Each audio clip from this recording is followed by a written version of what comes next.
Gracias a todos por estar, a la Sociedad Argentina de Oftalmología por la invitación siempre. Y me ha tocado dar dos charlas, dos clases, generalmente las mismas que doy todos los años. Y bueno, sé que es la última para ustedes, previos al examen, así que espero que les sirva. Y sí, les sirva aparte más allá del examen.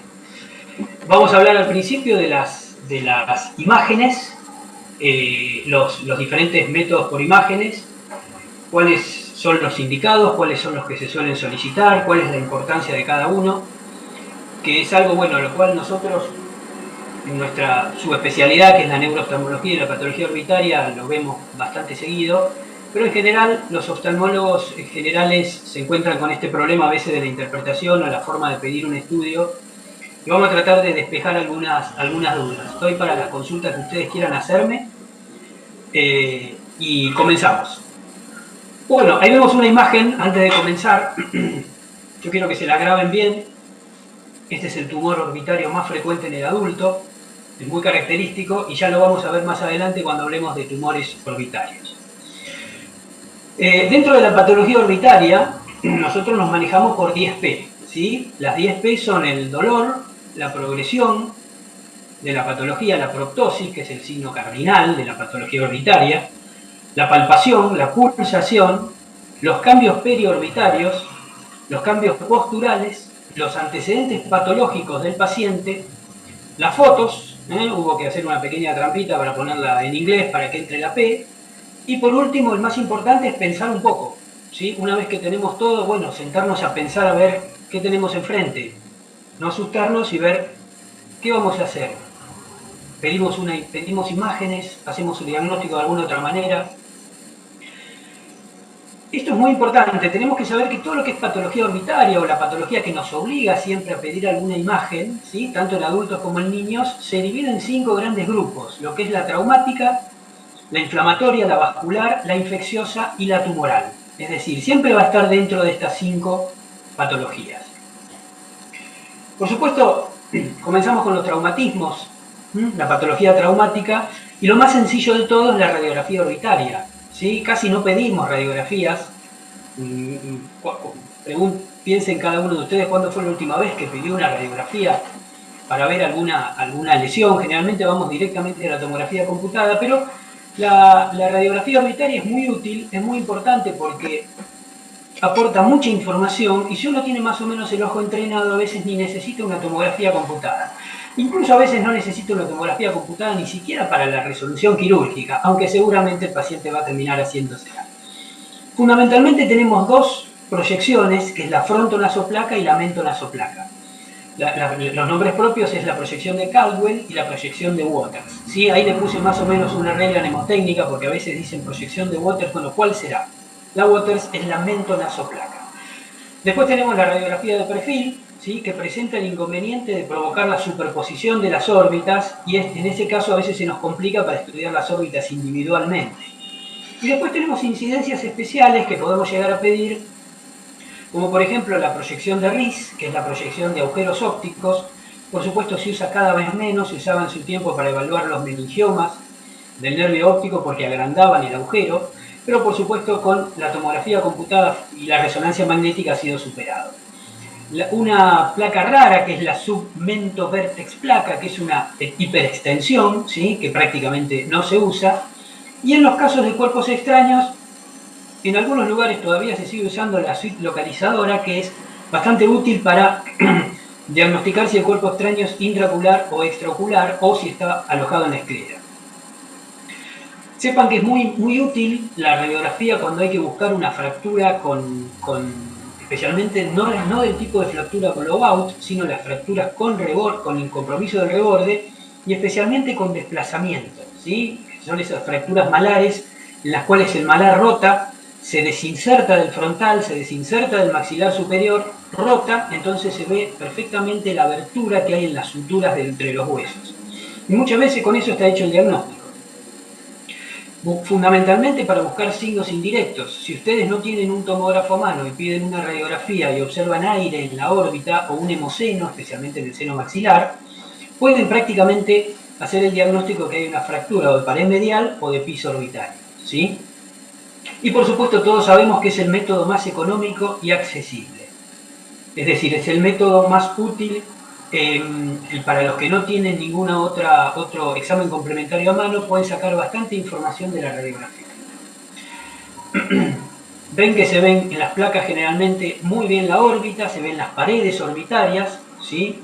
Yo lo voy a marcar con la flecha, se ven las paredes, el techo, la pared media, el piso y la pared lateral. Se ven perfectamente las suturas, acá en este caso entre el malar y el frontal. Muy bien se ven los senos neumatizados. Y bueno, se puede sacar mucha información. Un paciente con una fractura de pared media va a tener generalmente aire en el techo de la órbita, un aire que por supuesto por un tema de gravedad va hacia arriba, y eso prácticamente hace el diagnóstico de que hay una fractura de pared medial, las cuales no siempre se operan ni siempre se tratan.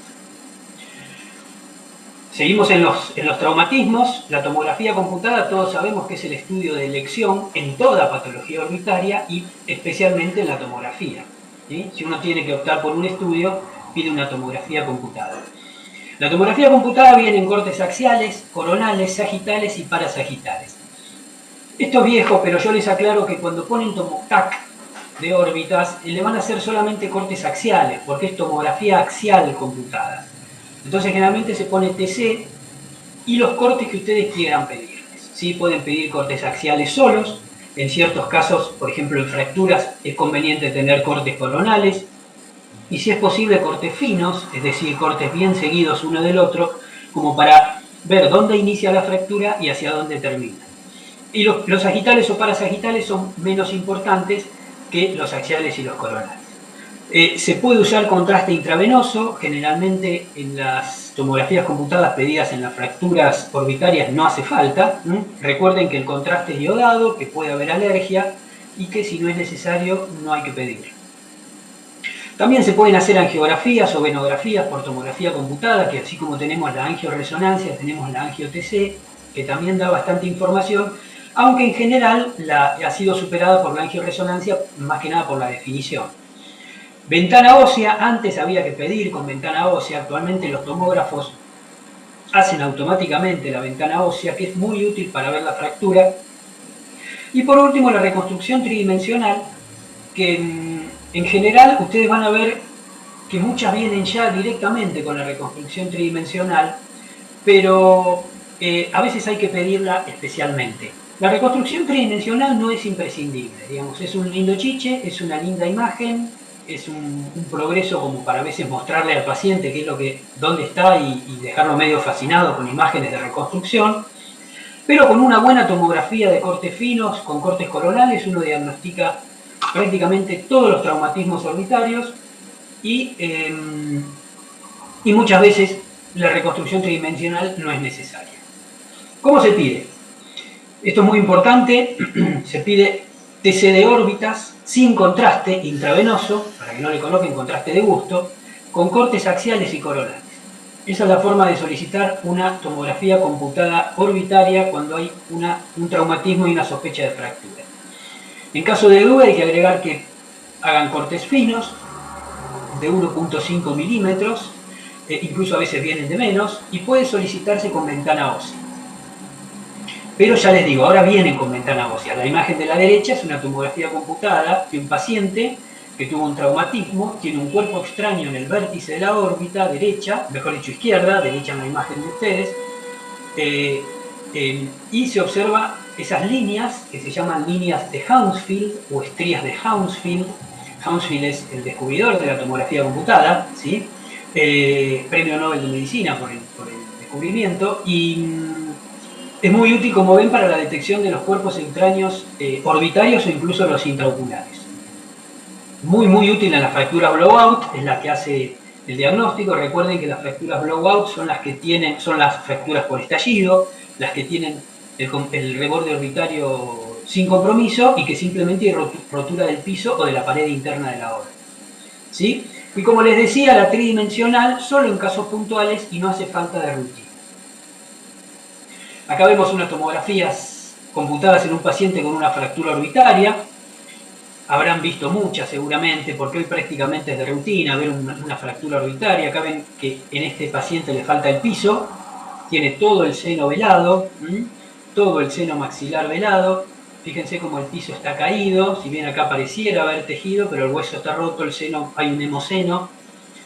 Y acá vemos una fractura de pared media, ¿sí? Una fractura de piso, donde se observa el signo de la gota, que es un poco de tejido orbitario metido dentro del seno y parece como una gotita de grasa. Y estas son las hermosas imágenes de la reconstrucción tridimensional, pero como ven, no aportan demasiado. Es más que nada para que el paciente quede fascinado con los progresos de la medicina.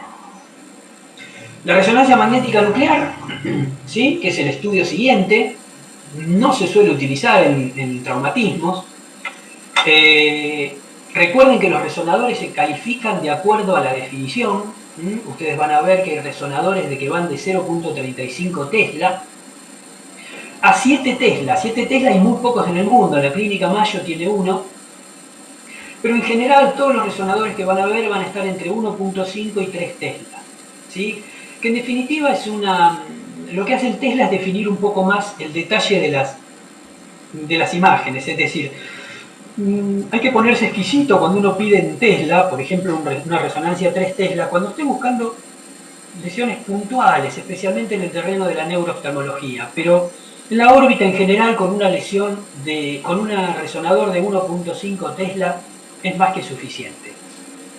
Y después tenemos los diferentes tipos de resonancia magnética que ustedes van a ver o han visto, de los cuales los que más nos interesan de todos los que vemos ahí es la angioresonancia, ¿sí? La venoresonancia y la técnica FLAIR o de supresión grasa.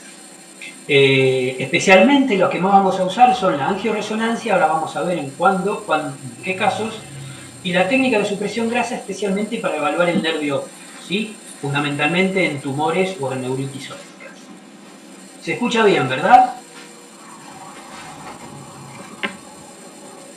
¿Se escucha así? Sí. Perfecto. Bueno, en los traumatismos orbitarios la resonancia magnética no es el estudio de elección. Esto es muy importante porque si bien parece una verdad de perogrullo que todo el mundo conoce, a veces vemos pacientes que llegan al consultorio y el estudio que le han pedido, por destacarse o por superar a la tomografía, es una resonancia magnética nuclear. En realidad, la resonancia magnética se utiliza en segundo lugar cuando uno no observa fractura o no parece observar fractura en la tomografía computada y sí hay compromiso de la motilidad ocular. Entonces uno sospecha un atrapamiento de las fascias o un atrapamiento del músculo o algún compromiso del tejido nervioso en general, pero no es útil para ver hueso. Si bien el hueso sí se ve en la resonancia magnética, pero por ausencia, es decir, el hueso se ve negro, o sea que a diferencia de la tomografía computada en que el hueso se ve blanco, especialmente en los cortes con ventana ósea, el hueso se ve en la resonancia negro, no se ve directamente por presencia sino por ausencia. No hace falta gadolinio cuando uno está buscando a ver cómo están las fascias atrapadas o no. Otra cosa que tiene la resonancia magnética es que automáticamente vienen todos los cortes, ¿sí? No importa que uno los pida o no los pida, vienen todos los cortes. Y saben ustedes que hay un T1 y un T2, que son los tiempos de relajación, ¿sí? Y para saber diferenciar el T1 y el T2, acuérdense que en el T1, que va con N, el vitrio se ve negro. Entonces, cuando ustedes vean una resonancia magnética con el vítreo negro, usualmente es una imagen T1. Por supuesto, está contraindicado cuando se sospecha un cuerpo extraño imantable, ¿sí? Eso hay que interrogarlo, o si hay un antecedente de un cuerpo extraño dudoso orbitario, no solicitarla. Y la angioresonancia no se pide de rutina y solo cuando hay una sospecha de fístula arteriovenosa traumática. Si no, no tiene sentido pedir resonancia con angioresonancia. Observen este caso, donde vemos una resonancia magnética, un T1, y se ve la vena oftálmica superior dilatada, ¿sí? En este caso es el derecho, ¿sí? En el caso, digamos, la imagen es el lado izquierdo, con el círculo rojo, y esa es la vena oftálmica superior dilatada en una fístula de alto flujo, ¿sí? Se invierte el flujo, entonces la sangre arterial pasa al lado venoso y como las venas son muy complacientes, se dilatan y soplan. Entonces, uno poniendo un estetoscopio antes de hacer la resonancia magnética ya tiene el diagnóstico hecho y la resonancia en realidad confirma la patología. Bueno, vimos la patología Traumática, sabemos que la tomografía computada es el estudio de elección, que la resonancia magnética solo en casos particulares y que la radiografía es útil cuando no se dispone de ninguno de los otros dos.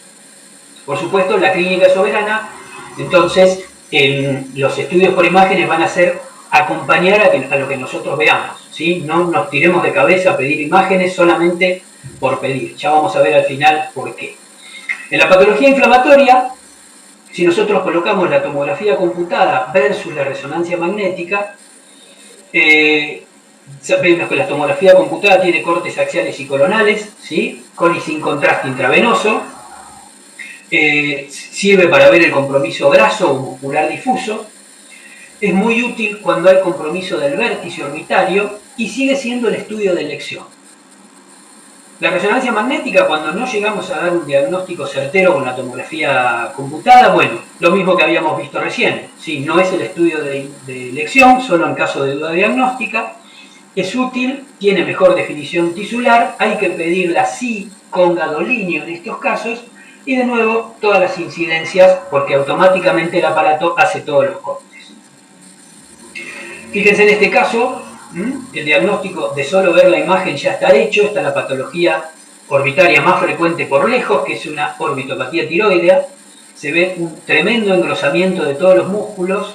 Fíjense abajo, la flecha, abajo a la izquierda, la flecha blanca que muestra un engrosamiento muy marcado del recto medio, con la particularidad que tiene respetado el tendón de inserción vulvar y que se da este signo acá, que se llama, que se ve acá muy bien, que es este moldeado de la pared interna orbitaria, ¿sí? Sobre el hueso etmoides, este moldeado que parece con esta forma de bowling, de bolo, o de viejas botellas de Coca-Cola. Las viejas botellas de Coca-Cola, que eran más panzonas que las actuales, y marca este moldeado acá que se llama signo de la botella de Coca-Cola. Esto es muy característico de la orbitopatía tiroidea, y fíjense que si uno piensa que esto puede ser una miositis, el tendón de inserción está respetado y aparte es contralateral. Que una miositis sea bilateral es mucho más raro.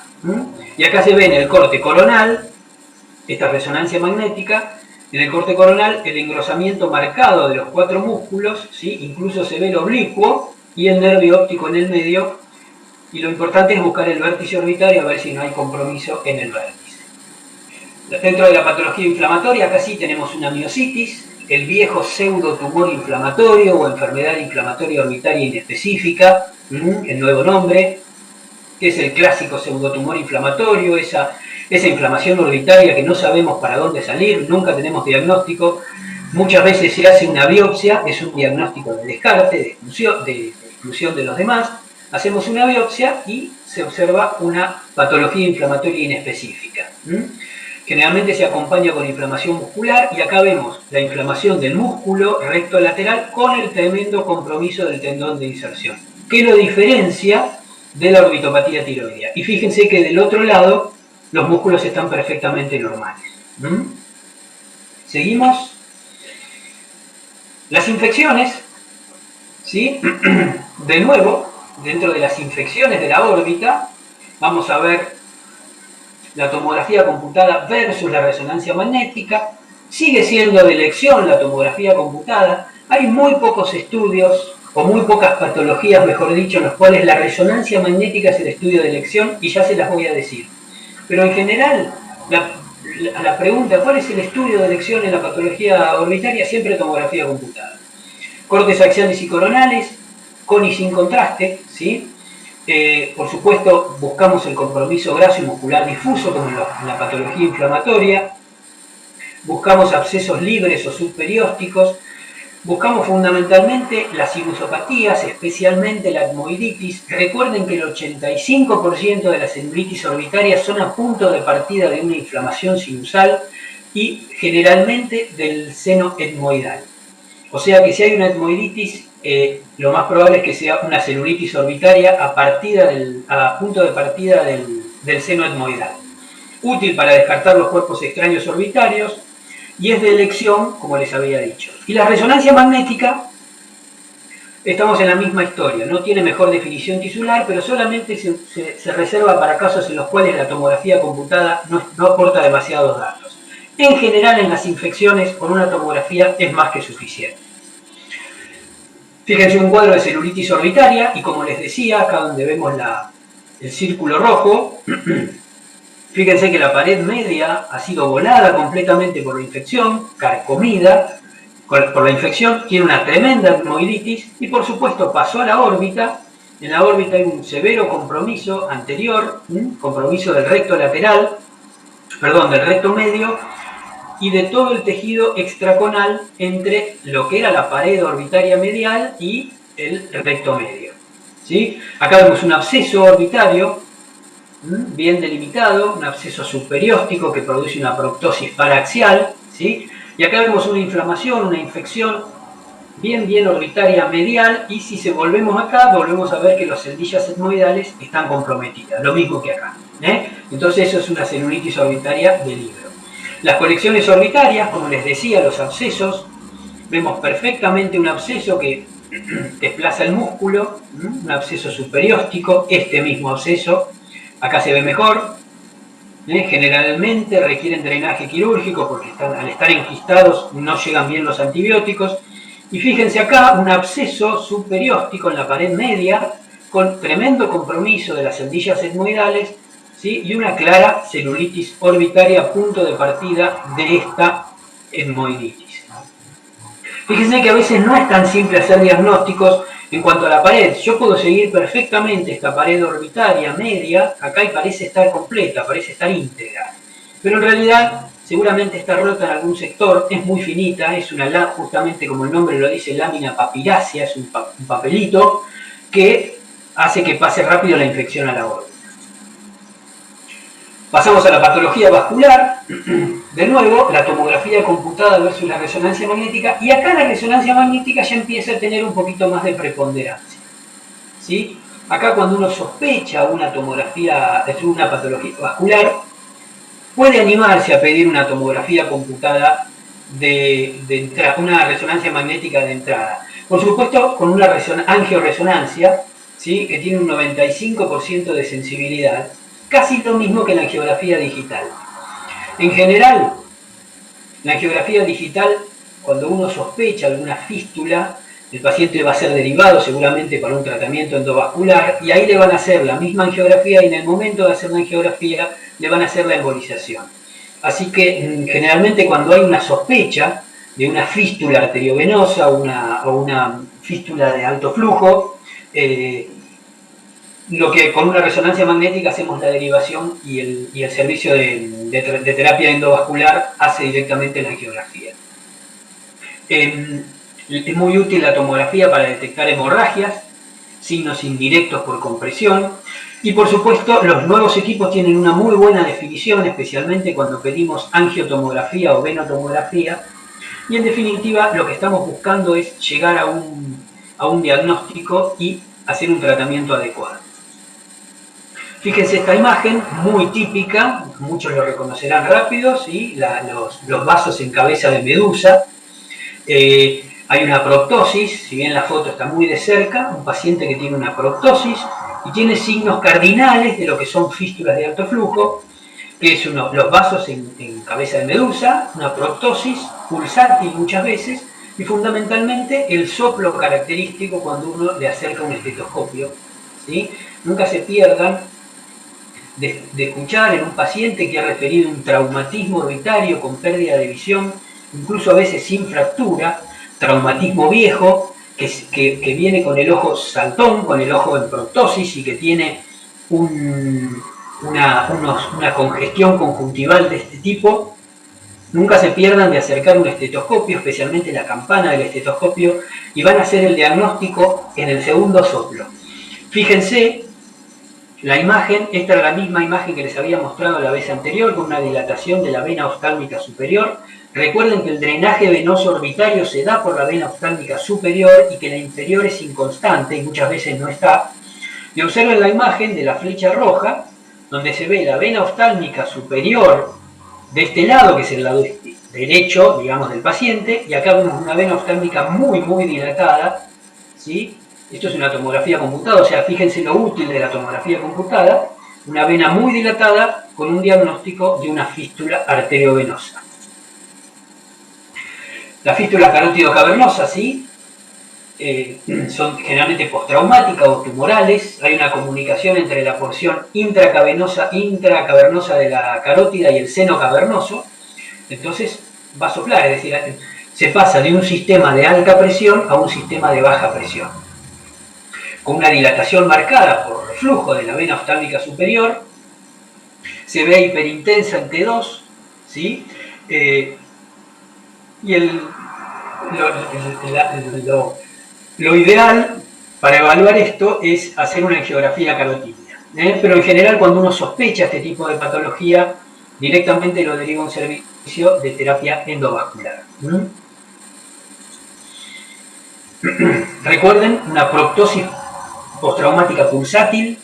Siempre tengan, esto es una paciente del Hospital Gutiérrez de hace muchísimos años, que le tocó ver, y fíjense, acá se ve muy bien la dilatación perdón, de la vena oftálmica superior, acá ampliada. Es muy característica la imagen, no se pierdan de buscarla. Vean una paciente que tiene una proptosis bien marcada, vean un globo ocular y el otro globo ocular desplazado casi por la vena oftálmica superior. Una fístula postraumática en un paciente pediátrico. Y entramos, bueno, en la patología más difícil, que es la tumoral. Acá vamos a ver, bueno, qué pedir: tomografía computada, resonancia magnética. Recuerden que en general la patología tumoral, en lo que es patología orbitaria y mucho más en niños, normalmente asusta. Uno no sabe para dónde salir corriendo, pero bueno, a veces hay que parar la pelota y pensar un poquito, ¿sí? Agarrar una hoja de papel, anotar a la vieja usanza, anotar los síntomas y signos que tiene el paciente, leerlos. Yo les voy a dar ese consejo después de varios años haciendo esta patología. Escucha atenta, agarran una hoja de papel, anotan todo lo que va diciendo el paciente, anotan los síntomas, anotan los signos y los leen. Cuando los lean, les van a salir mucho más diagnósticos que con el paciente parado enfrente. La tomografía computada y la resonancia magnética sigue siendo la TC, el estudio de primera elección. Volvemos a lo mismo: cortes axiales y coronales, finos, si se necesita contraste en este caso. Esto es fundamental, es útil para diferenciar los tumores encapsulados de los infiltrantes. En patología tumoral, aquel que no hace patología orbitaria tiene que saber una sola cosa, y nada más que una sola cosa: diferenciar cuando un tumor está encapsulado de cuando un tumor es infiltrante. Y diría que nada más. Con saber eso, tienen el 99,9% de acierto en lo que es patología tumoral. Porque van a saber que todos los tumores orbitarios van a terminar en alguna biopsia. La biopsia va a ser de dos tipos: una biopsia excisional si el tumor está encapsulado y una biopsia incisional si el tumor es infiltrante. Con saber eso, saben, ya no van a pasar papelones en patología orbitaria. Como les decía, muy útil para planear la biopsia, ¿sí? No es lo mismo un encapsulado que un infiltrante. Buscar las calcificaciones y fundamentalmente la erosión ósea, que muchas veces se acompaña de dolor en los tumores malignos. La resonancia magnética nuclear siempre con gadolinio, Todos los cortes van a venir de rutina, tiene mejor definición y resolución y es tremendamente útil en tumores de estirpe nerviosa y vascular, especialmente nerviosa y especialmente el glioma, ¿sí? Ahora vamos a ver más adelante, pero el glioma, cuando uno tiene un paciente con una neurofibromatosis tipo 1, casi que sería el único caso en el cual se puede pedir una resonancia magnética antes que una tomografía computada. Y el hueso, por supuesto, vemos que hay imágenes negativas igual que las calcificaciones. Fíjense lo que van a hacer cuando tengan un estudio por imágenes en una patología orbitaria, en un tumor orbitario. Lo primero es clasificarlo. ¿Sí? ¿Es intraconal? ¿Es extraconal? ¿Es lagrimal, tanto del saco lagrimal como de la glándula lagrimal? ¿O es un tumor paraorbitario que invade la órbita? Fíjense el primer tumor que lo señalo con la flecha. Vemos un tumor bien intraconal. Aquí vemos un tumor bien extraconal. ¿Sí? Fíjense que el cono está respetado, el nervio óptico está respetado. Acá vemos un tumor de la fosa lagrimal. donde está la glándula lagrimal, y acá vemos un tumor del seno maxilar que está invadiendo por continuidad la órbita. Estos son los 4 tipos de tumores orbitales. ¿En qué pienso? ¿Sí? Si yo tengo un paciente que viene con un tumor intraconal o un tumor extraconal. En el tumor intraconal, en el angioma cavernoso. Este módulo es de oftalmología pediátrica. Sepan que el angioma cavernoso es poco frecuente en los chicos, a diferencia del angioma capilar, del hemangioma capilar, que es el más frecuente. Y sí tengo que pensar en tumores del nervio óptico, fundamentalmente en los niños, en el glioma. Y en el pseudotumor inflamatorio o en la enfermedad inflamatoria orbitaria inespecífica, que es bastante frecuente de encontrar dentro del coma. Y en los extraconales, el primero de todos por lejos, incluso en los niños, es la enfermedad de Graves, ¿sí? La orbitopatía tiroidea. Y nunca olvidar del rhabdomiosarcoma, que es un tumor solapado, tramposo, de rápida evolución y que por supuesto requiere una intervención urgente. ¿Se escucha bien, verdad? ¿Vamos bien? Sí, Juan, se escucha bien, sí. Perfecto.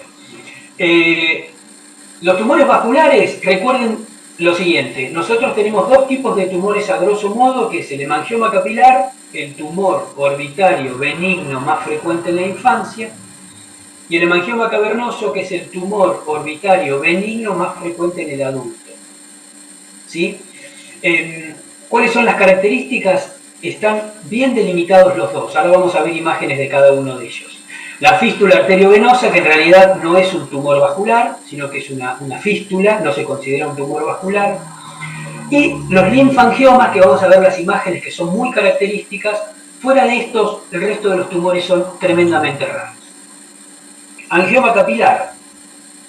Vean la imagen de un angioma capilar gigante. En realidad, la mayoría de los angiomas capilares son planos, no requieren imágenes y se curan solos.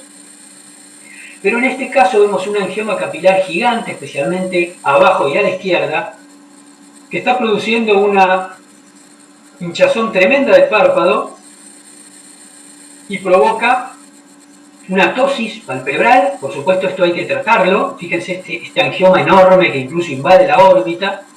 Estos son casos muy puntuales, muy específicos que no se suelen ver.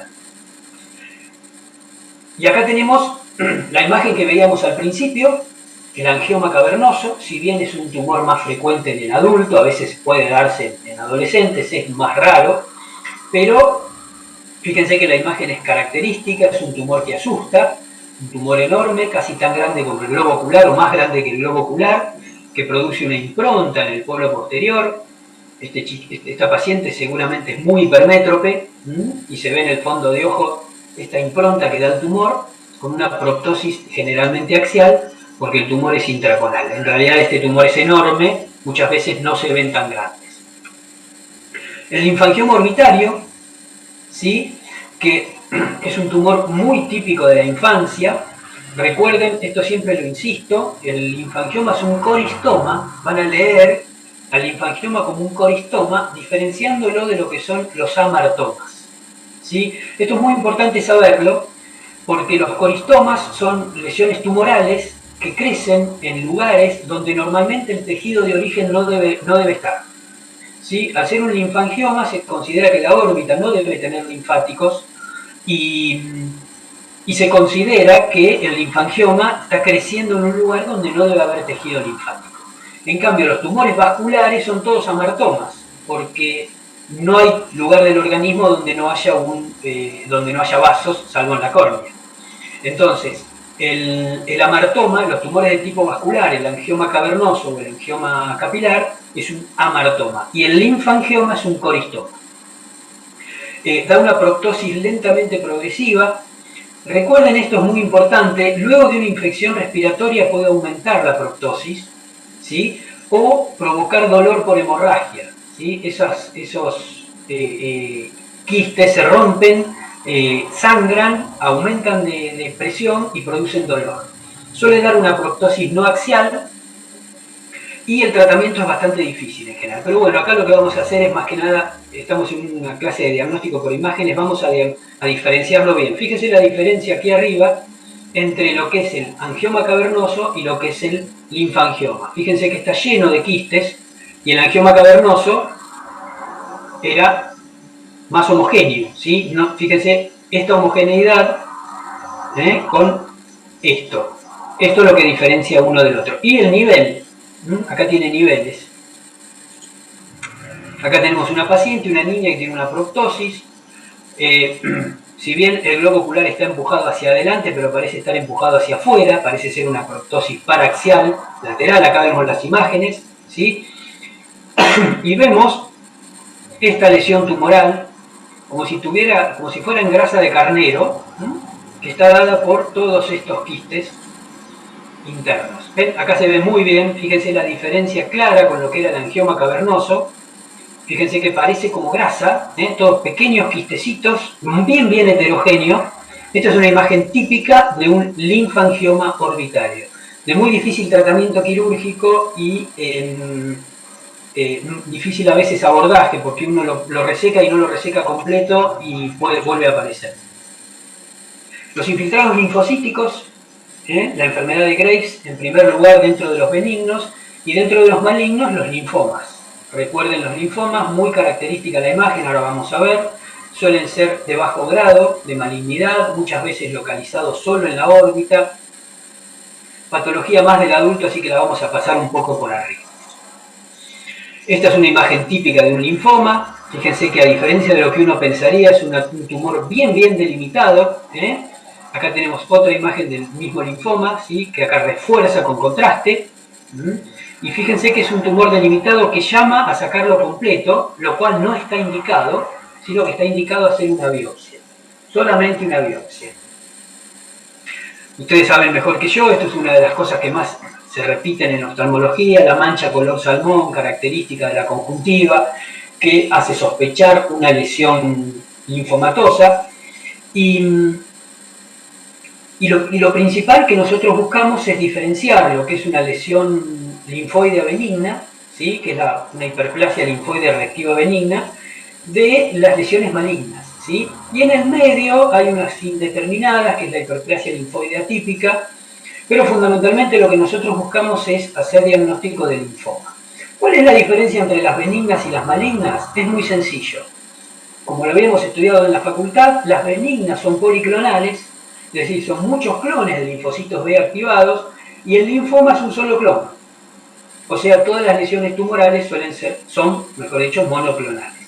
Y el linfoma es monoclonal. Por supuesto, lo único que nos interesa es hacer una biopsia, llegar al diagnóstico del linfoma, con los marcadores celulares, ver qué tipo de linfoma es y estadificarlo. Nada más, no hay que hacer una cirugía de resección ni una cirugía muy compleja, sino tomar simplemente una biopsia y si es un tumor orbitario solamente se hace radioterapia y si no, radioterapia combinada a quimioterapia. El pronóstico es excelente a largo plazo, así que no son lesiones que preocupen mucho. Acá vemos la misma imagen, fíjese esta lesión, esta localización bastante difícil. Acá lo que hay que hacer es un abordaje, si es posible, lateral, tomar una pequeña muestra de la lesión y mandarla a estudiar. Acá no se puede andar raspando ni tocando demasiado. Los tumores del nervio óptico, sé que voy un poco rápido, pero los temas son muchos. Diagnóstico por imágenes es muy amplio y tenemos que ir pasando muchas veces bastante más rápido las lesiones, pero bueno, espero por lo menos que le queden los conceptos, ¿sí? Es lo más importante. Si alguien se dedica a hacer órbita o neurooftalmología, lo va a profundizar un poco más después. Los tumores son benignos o malignos, ¿sí? Recuerden, esto es muy fácil de recordar. Dentro de los tumores benignos tenemos los gliomas, que es el astrocitoma pilocítico juvenil, y los meningiomas. El meningioma, en este módulo, táchenlo, porque es un tumor del adulto, nos vamos a quedar solamente con el glioma, ¿sí? Y dentro de los tumores malignos, vamos a ver el glioblastoma multiforme, ¿sí? El más común, que es un astrocitoma de alto grado, pero es conveniente aclarar que no es una malignización de un glioma. ¿sí? Es un astrocitoma de alto grado que crece directamente como glioblastoma. Fíjense que la palabra blastoma habla de que hay una indiferenciación celular y es tejido indiferenciado que en algún momento se maligniza. Son restos de tejido indiferenciado en la órbita que en algún momento se maligniza. En cambio, el glioma surge a partir de tejido adulto, ya diferenciado. Por eso no es una malignización de un glioma. El glioma, tienen que saber fundamentalmente que la edad promedio de aparición está alrededor de los 8 años, ¿sí? Un poco antes en la neurofibromatosis tipo 1, o sea que cuando uno tiene un paciente con neurofibromatosis tipo 1 lo tiene que observar más de cerca. Fíjense que más del 80% de los casos aparecen antes de los 20 años de edad, ¿sí? Y la asociación es muy fuerte con la neurofibromatosis tipo 1, la famosa enfermedad de von Recklinghausen. El estudio de elección en este caso sí es la resonancia magnética nuclear. Es casi el único caso en el cual uno elige la resonancia magnética como primer estudio, porque la información que da va a ser mucho mayor que la tomografía computada. Y ustedes ven acá la imagen muy típica, van a ver un paciente, niño con pérdida de agudeza visual, disminución de agudeza visual, y esta lesión, muchas veces antecedente de neurofibromatosis, y van a ver esta lesión muy característica de un glioma del nervio óptico. Fíjense acá, en general los gliomas cuando son en pacientes con neurofibromatosis suelen ser bilaterales o suelen tener compromiso del quiasma. Este es un paciente que tiene una neurofibromatosis tipo 1 y se ve este glioma bilateral, que es un problema en realidad, porque el tratamiento de los gliomas está muy discutido hoy en día. No hay consenso sobre qué es la mejor terapia en un glioma.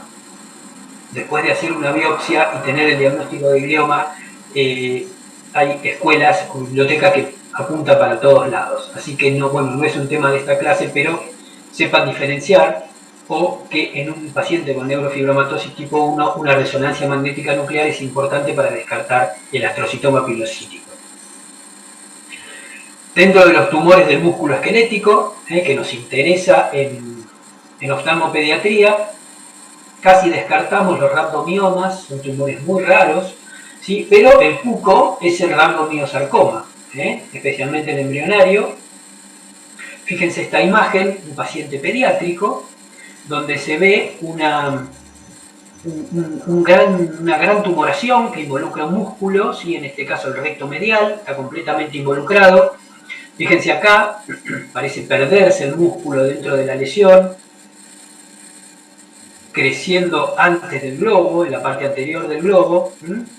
Estos son tumores de estirpe muscular, pacientes pediátricos de muy rápida evolución y que requieren una biopsia muy rápido. Por último, para cerrar un poco los tipos de tumores, tenemos el retinoblastoma.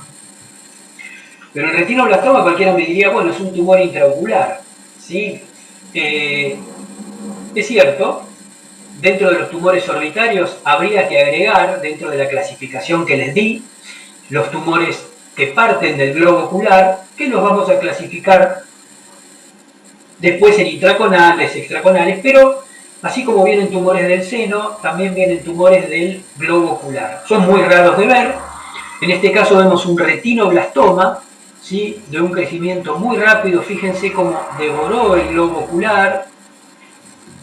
Esta es una paciente tenía 2 años, cuando la operamos, hubo que resecar todo, hacer prácticamente una resección completa del tumor, salió completo por suerte. Fíjense esta mala suerte, un retinoblastoma bilateral, si bien el caso que nosotros operamos fue un retinoblastoma unilateral, pero tenía absolutamente comprometido, casi no se diferencia el globo ocular, acá no hay un globo que uno pueda diferenciar. Tenía las imágenes de la paciente, pero bueno, la saqué para dejar solamente los diagnósticos por imágenes, pero realmente no se identificaba el globo ocular. Esta es la imagen más característica de la lesión. O sea que recuerden que muchas veces fue un caso muy discutido, fue un caso tratado en Ateneo, muy difícil de llegar al diagnóstico por la gran desorganización que tenía, pero resultó ser un retinoblastoma. Y por último, la patología que todos los residentes quieren, o muchos residentes quieren operar, ¿sí? Por el desafío que resulta, porque la idea es sacarlo completo, la idea es que no se rompa, la idea es que históricamente el que sacaba un quiste dermoide completo pagaba las facturas o pagaba una torta. ¿Por qué? Porque es bastante difícil de lograrlo, y especialmente sacar un quistecito dermoide, que es un quiste de líquido, que parte de las suturas normalmente, bien delimitado, y que la inmensa mayoría de las veces se termina rompiendo y no sale entero, especialmente cuando uno se larga a hacerlos. Así que si alguna vez tienen que hacer alguno, o les toca hacer alguno, no se depriman si se rompe, porque la inmensa mayoría de las veces se rompe, y a mí se me rompen hoy aún habiendo operado un montón, así que no se preocupen. Como conclusión, para cerrar esta charla, así podemos entrar en la siguiente, tenemos que saber varias cosas muy importantes, ¿sí? La primera es que los diagnósticos son clínicos y no son radiológicos. Esto lo han repetido hasta el cansancio en la Facultad de Medicina, no hay que hacer radiomancia, sino que primero uno tiene que tener una idea de qué es lo que tiene el paciente y después ver qué estudios pedir y qué van a aportar. Otra cosa importante es no solicitar estudios que uno no sepa interpretar, ¿sí? Si yo voy a pedir una resonancia, una angioresonancia, por lo menos tengo que saber qué voy a ver, qué estoy viendo, qué estructuras son, qué tengo enfrente. Si no lo sé interpretar, bueno, verlo con alguien que sí sepa y no tener miedo a preguntar. Estamos para aprender y todos los días aprendemos algo nuevo. Cada patología tiene su estudio por imágenes indicado. Esto es importante, si bien la tomografía computada es a mí no me gusta usar esa palabra, pero el gold estándar de los diagnósticos por imágenes, cada patología tiene un estudio por imágenes determinado. Cuándo lleva contraste, cuándo no lleva contraste, qué cortes pedir. Otra cosa importante es nunca lean el informe antes de ver las imágenes, ¿sí? Acá partimos de dos errores. El primer error es que yo pienso que no voy a saber interpretar la imagen, entonces mejor me guío por el informe. Lo que me diga el informe lo voy a buscar en la imagen. El segundo error, es muy frecuente, es partir del supuesto de que el que leyó las imágenes, que generalmente es un especialista en diagnóstico por imágenes, sabe algo de oftalmología. Y lo que se suele ver es que saben muy poco de oftalmología y muy poco de patología orbitaria. Nadie los culpa, están viendo otro tipo de imágenes normalmente y no suelen leer una tomografía orbitaria. Entonces, ustedes lo primero que tienen que hacer es ver las imágenes, ver qué les llama la atención de las imágenes y corroborarlo en el informe. Se van a sorprender la cantidad de veces que leen informes normales y se ve claramente patología. Ejemplo en las orbitopatías tiroideas, ejemplo en ciertos tumores que pasan totalmente inadvertidos en el informe y que ustedes lo ven claramente. Cuando lo vean claramente, crean más en ustedes que en el informe. Otra cosa fundamental, yo trabajé muchos años en Capital Federal y en grandes ciudades, y hay una costumbre generalmente a despreciar estudios que ya fueron realizados, ¿sí? Muchas veces pasa con estudios hechos en el interior del país o con estudios hechos en la misma gran ciudad por una cuestión de marketing comercial. Entonces, bueno, eso no sirve, vamos a repetir todo de nuevo. Más allá de lo cuestionable o no del fin por el cual se hace un pedido de todos los estudios nuevos, es si el estudio que el paciente lleva, aunque se lo haya hecho en el pueblito más chiquito del país, tiene la información que ustedes necesitan, no lo pasen por la tortura de hacer nuevos estudios. Si ustedes saben que van a hacer una biopsia, hagan una biopsia. No tiene sentido pedir una resonancia magnética de 3 Tesla cuando en la tomografía computada, hecha a lo mejor en el pueblo más pequeño del país, se ve la imagen que yo estoy buscando. Entonces, es muy común esa costumbre, especialmente de muchos médicos, de despreciar lo que ya se hizo y vamos a hacer todo de nuevo, empezar todo de nuevo. Eso no solo es caro, sino que le complica la vida a la gente, y lo que no supimos ver en los estudios viejos, tampoco lo vamos a saber ver en los nuevos. Siempre comparar con estudios anteriores, ¿sí? Tratando de buscar estudios anteriores o pedirle al paciente que los traiga. Y esto es fundamental. Lo primero que tienen que hacer es buscar asimetrías o las imágenes que a ustedes les llamen la atención. Entonces, cuando haya una asimetría entre una órbita y la otra, o alguna imagen que es llamativa, si ustedes no saben lo que es, le preguntan a alguien que sepa o a otra persona a ver si ve lo mismo que ustedes. Es fundamental no confundir patología con lo que es variante de la normalidad y fundamentalmente con la normalidad misma. Hay muchas veces que uno se ensaña con algo que en realidad es normal y que es así como se ve en la tomografía computada o en la resonancia magnética. Interesante hablar con el radiólogo, decirle lo que uno está buscando. Mira, a mí me parece que tiene una fractura acá, a mí me parece que puede ser un tumor del nervio óptico, porque él mismo va a jugar con el equipo y va a buscar haciendo cortes puntuales como para ver él también buscar lo que ustedes ya creen que tiene. Y a veces incluso pueden acompañar al paciente si están en un hospital grande que tenga resonador o tomografía computada y hablar con el radiólogo en el momento y ver, mientras le está haciendo el estudio al paciente, charlarlo y discutirlo con él y pedirle ciertos cortes y en definitiva lo que se busca es hacer un diagnóstico. No hay que adelantar diagnósticos y pronósticos en base a los estudios, ¿sí? Cuando reciben estudios, los estudios son complementarios, como dice el título de la clase. Y recuerden que hay un principio fundamental de la medicina, que es casi diría el único principio que tiene la medicina, que es primero no dañar. Entonces, si nosotros adelantamos diagnósticos errados, ejemplo, esclerosis múltiple, en base a una resonancia magnética donde hay una dudosa neuritis óptica, estamos haciendo un daño enorme y no nos estamos basando absolutamente en ninguna evidencia. Tiene que ver con la siguiente, que es ser muy cuidadoso en la interpretación de los exámenes, de las imágenes. Hay que mirarlas bien, pensarlas mucho y hablar poco. A lo sumo, recitar al paciente y tomarse el tiempo para verlas o estudiarlas con alguien que sepa un poco más de imágenes, ¿sí? No lo sabemos todo y siempre nos pueden ayudar a sacar más información a alguien que tenga más experiencia. No utilizar al paciente como una reserva iconográfica.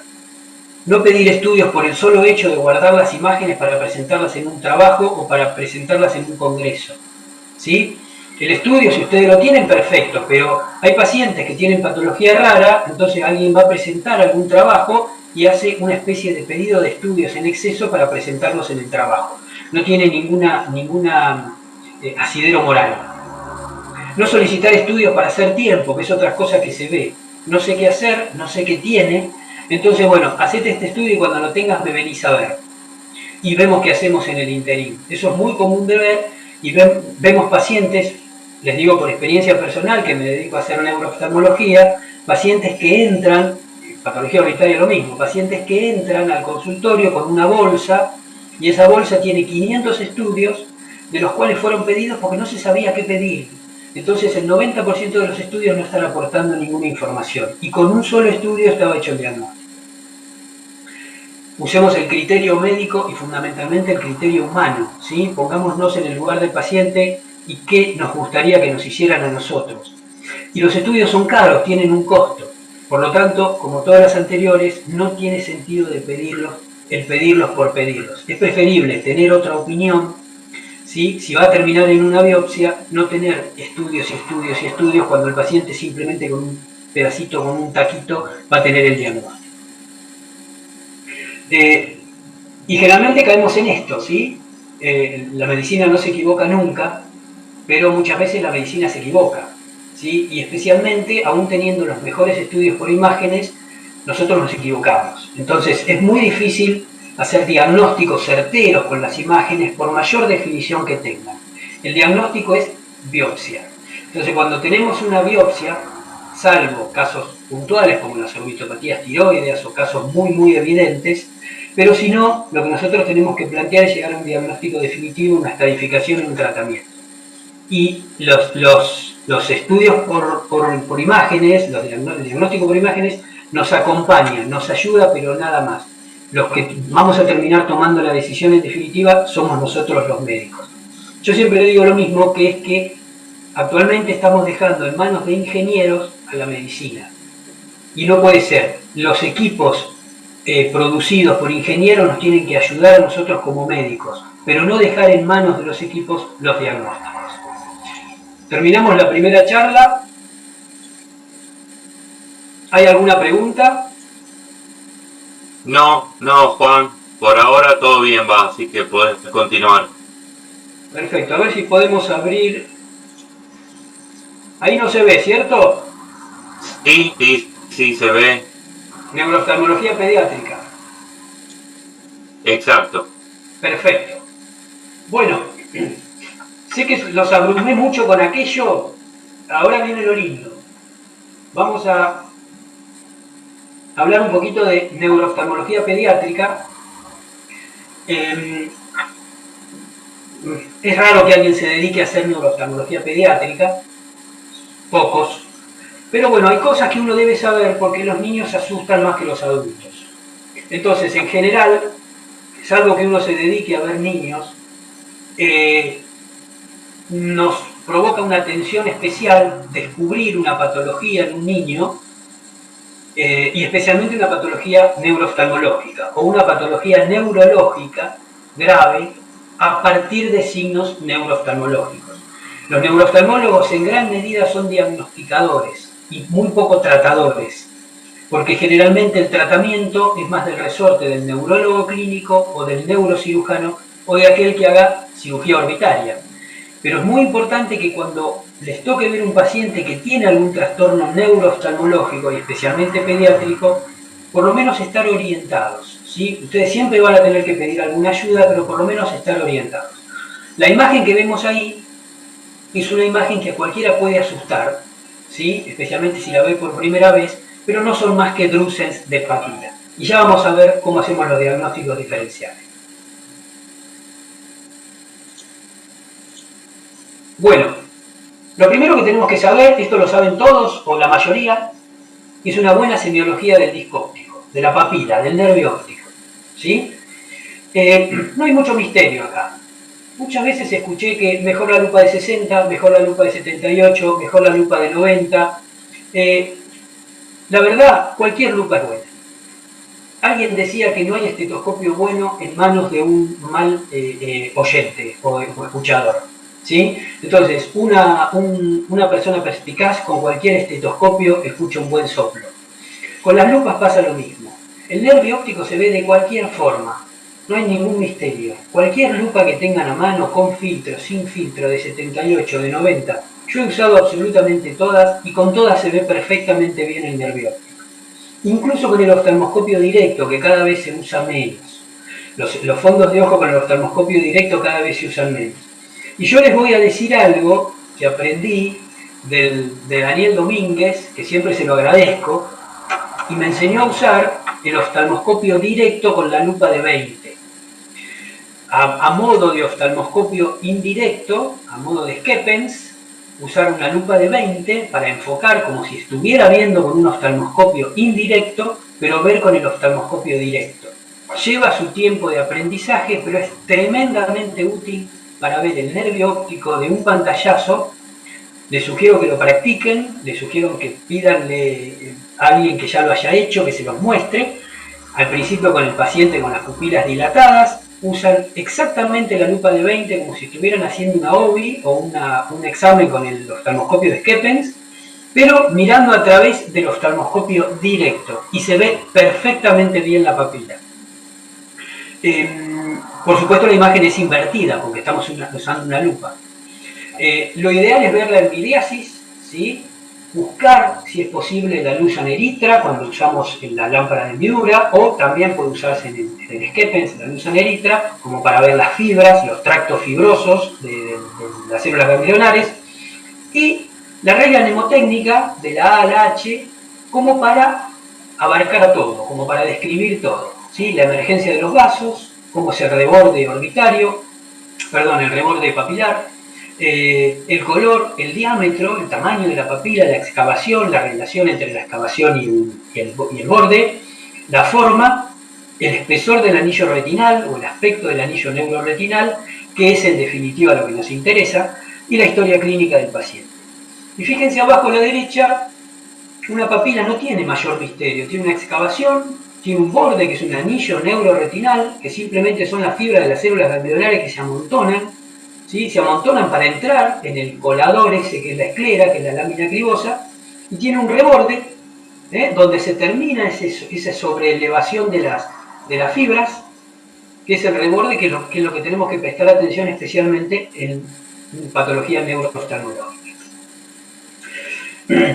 Uno de los diagnósticos que podemos terminar haciendo, necesidad de hacer, es una papilitis o una neuroretinitis o una neuritis óptica, que realmente en los niños asusta, pero es mucho menos seria que en los adultos. Fíjense esta imagen donde se ve una sobrelevación de la papila, está marcado edema de papila, con un borramiento de los vasos, hay mucho líquido.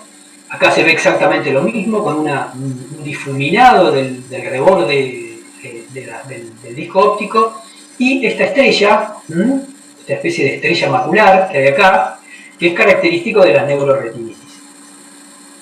La neuroretinitis, sí, conocida como la maculopatía idiopática estrellada de Leber, descrita por Leber en 1916, muchas veces es idiopática, pero bueno, a veces puede ser de causa infecciosa. Entonces tenemos que estudiarla cuando hay un paciente, hacer un perfil para descartar patología infecciosa. Suele ser unilateral y, por supuesto, si se acompaña de papilitis, dado que hay una inflamación de la retina, es bajo el riesgo de esclerosis múltiple. Ya lo vamos a ver. Pero el riesgo de que el paciente tenga una esclerosis múltiple o la desarrolle es bajo, especialmente si es un niño y especialmente si tiene una neuroretinitis, ¿sí? Resuelve espontáneamente, en 6 a 12 meses se cura solo. Y como ven, la edad media ya es un paciente un poco más grande, pero hay chicos de 6 años en adelante que pueden tener la enfermedad. Y la forma de presentación es como una neuritis óptica. Disminución de la agudeza visual unilateral aguda, edema de papila, se agrega una vitreitis leve. Recuerden que en las neuritis ópticas la vitreitis suele ser previa al nervio óptico, y acá lo que vemos es una vitreitis que también está en la mácula. O sea que ya la vitreitis no está tan localizada donde suelen localizarse las vitreitis de las neuritis ópticas típicas. Y en el 50% de los casos hay una infección viral previa. Pero recuerden que el pronóstico es muy bueno y que muchas veces no se hace nada, especialmente si la patología infecciosa da negativo.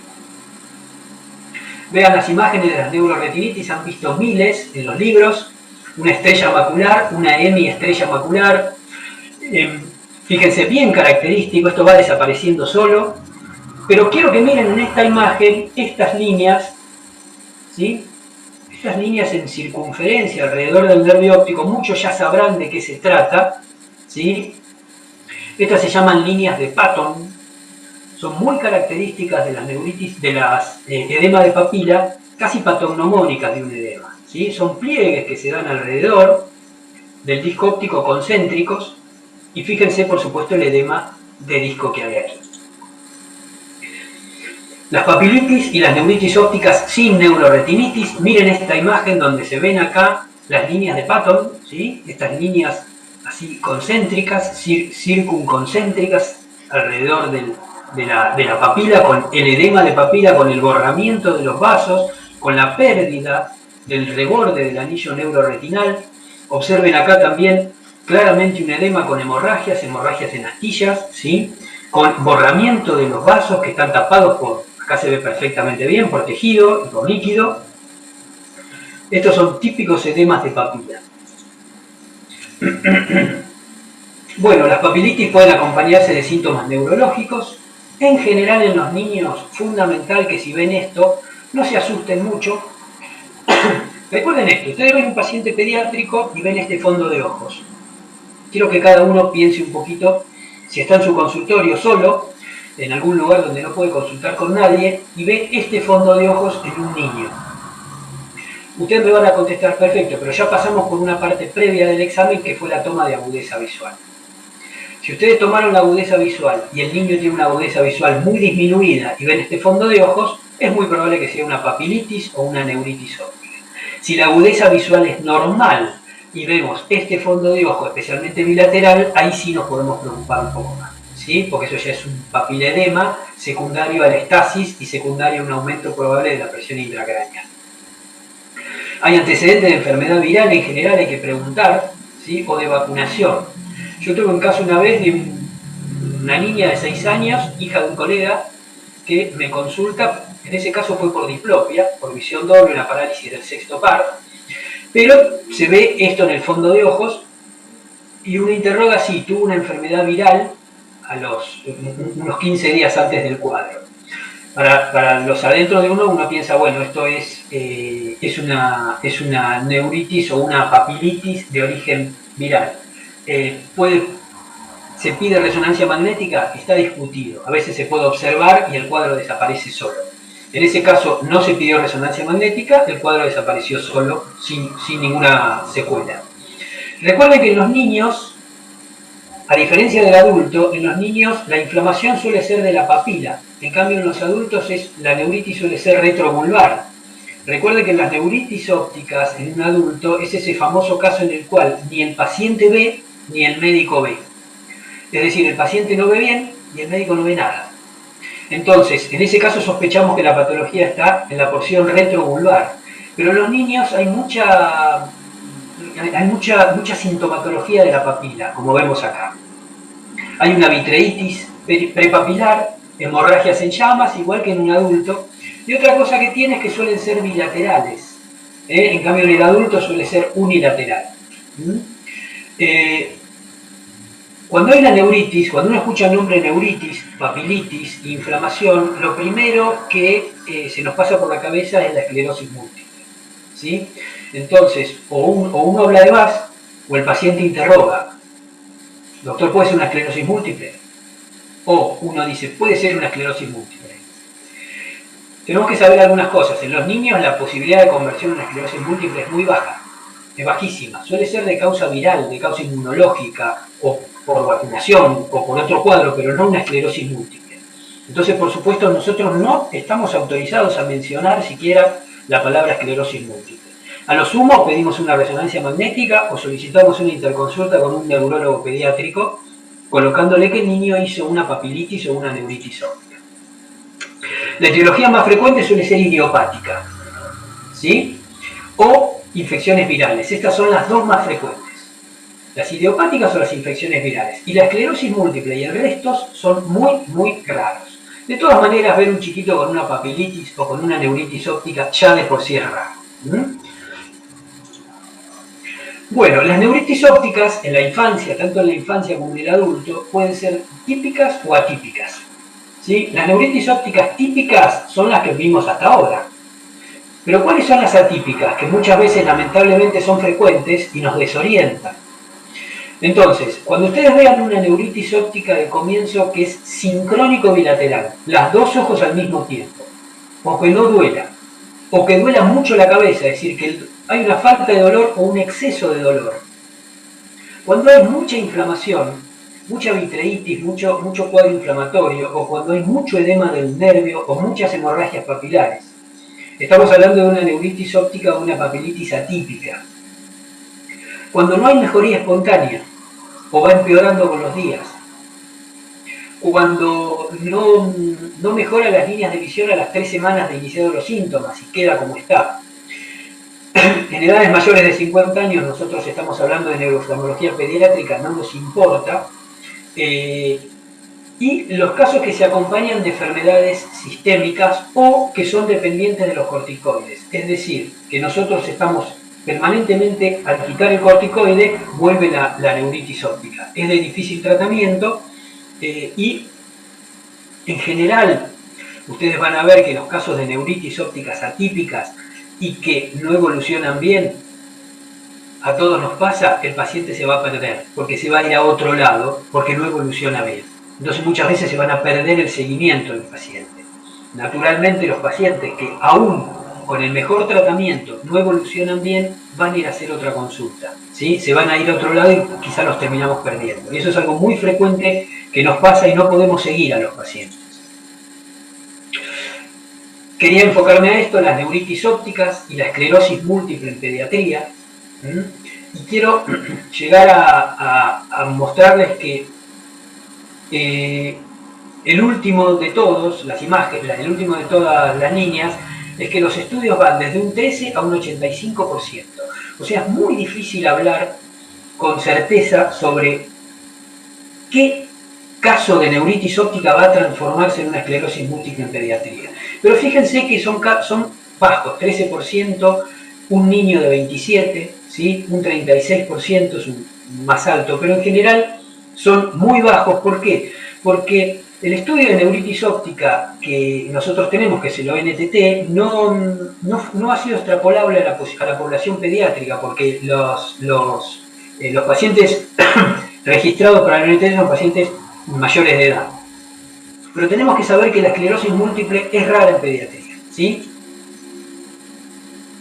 Los predictores de esclerosis múltiple, igual, aún siendo rara en pediatría, es una resonancia magnética, ¿sí? Y lesiones, más de 3 lesiones en la resonancia magnética.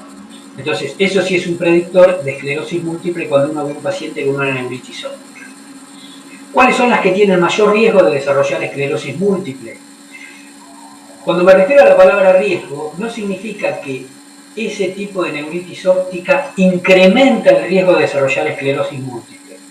Lo que quiero decir con esto es que este tipo de neuritis óptica se acompaña más frecuentemente de desarrollo de esclerosis múltiple, pero no es la causa, ¿sí? Una neuritis óptica recurrente no es causa de una esclerosis múltiple, pero se asocia, sin ser causa, con mayores casos de esclerosis múltiple.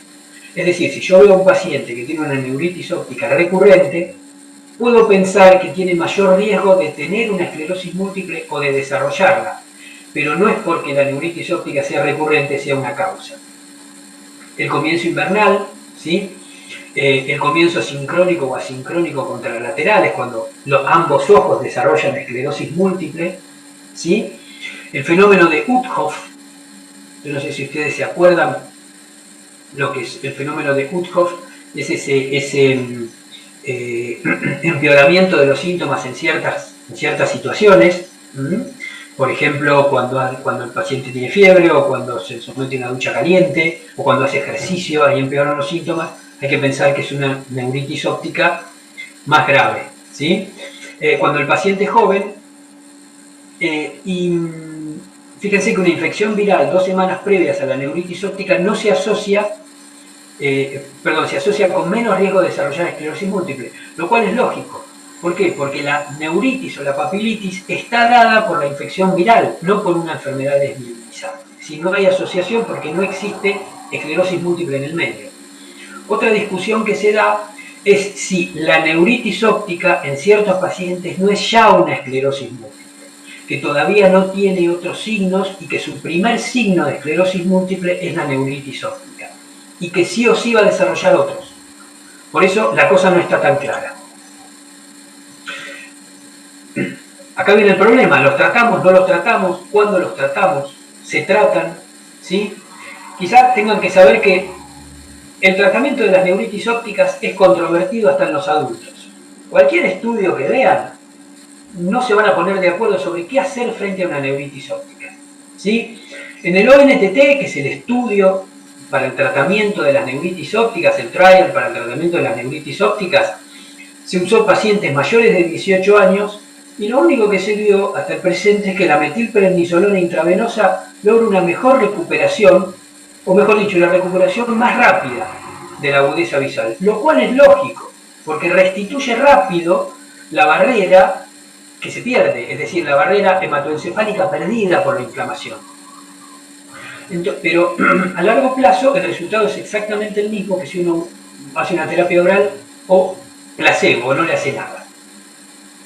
Después se dice que un tiempo se decía que la metilprednisolona lograba disminuir la posibilidad de desarrollar esclerosis múltiple a largo plazo. Pero lo que se vio que en los 2 primeros años de seguimiento sí, pero a los 5 años todo se equiparaba de nuevo. Siempre que haya asociación a enfermedades virales no se trata, se va observando y controlando, lo cual a veces no es tan fácil por la presión familiar y por la presión de los pediatras. Y otra cosa es que ningún tratamiento a largo plazo ha demostrado realmente ser útil para prevenir la esclerosis múltiple en los pacientes que tienen la tendencia a desarrollarla. Hagamos lo que hagamos, el paciente va a hacer una esclerosis múltiple aunque tratemos o no la neuritis óptica. ¿Vamos bien hasta ahora? Sí, Doc, todo bien, Juan. Perfecto. Entramos en el último tema, ¿sí? Que es el síndrome de hipertensión intracraniana idiopático. síndrome de hipertensión benigna. Discúlpame, Juan. Sí. Justo acá hay una pregunta y si no se va a perder. ¿El tratamiento no previene recidivas, dicen? No. Buena pregunta. El paciente que va a el tratamiento lo que trata es el episodio puntual de neuritis óptica. A ver, el tratamiento lo único que hace es desinflamar rápido el nervio, pero no previene en absoluto la posibilidad de volver a tener una neuritis óptica. De hecho, hay el 1% de todas las autopsias han tenido un cuadro de inflamación del nervio óptico, de desmielinización del nervio óptico que ha sido subclínico y que no se ha visto. O sea que es muy alta la posibilidad de tener una enfermedad desmielinizante del nervio con una remielinización rápida. Lo que hace el tratamiento corticoide a dosis altas es acelerar la remielinización como para volver a restituir el nervio óptico y su fibra de mielina, pero no previene episodios futuros de neuritis óptica si el paciente va a desarrollar episodios múltiples de neuritis óptica. No hay asociación. No sé si contesta la pregunta. Y de paso, acá también preguntan, Juan, ¿en cuánto tiempo resuelve?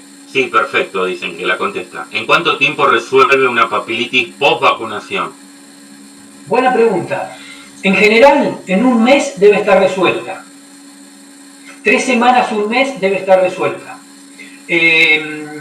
Y lo que hay que hacer son seguimientos semanales del paciente, pero aún sin ningún tratamiento, si uno tiene un poquito la posibilidad de cargarse el paciente al hombro, cargarse la angustia de los papás y del pediatra al hombro, lo cual no es sencillo, porque como les decía, son pacientes, y ese es un problema que tenemos nosotros, y muchos lo deben tener en la especialidad que han decidido elegir, que el paciente si uno le deja algún viso de duda o si el paciente no está bien, va a ir a buscar otra opinión y va a ir a buscar otra consulta.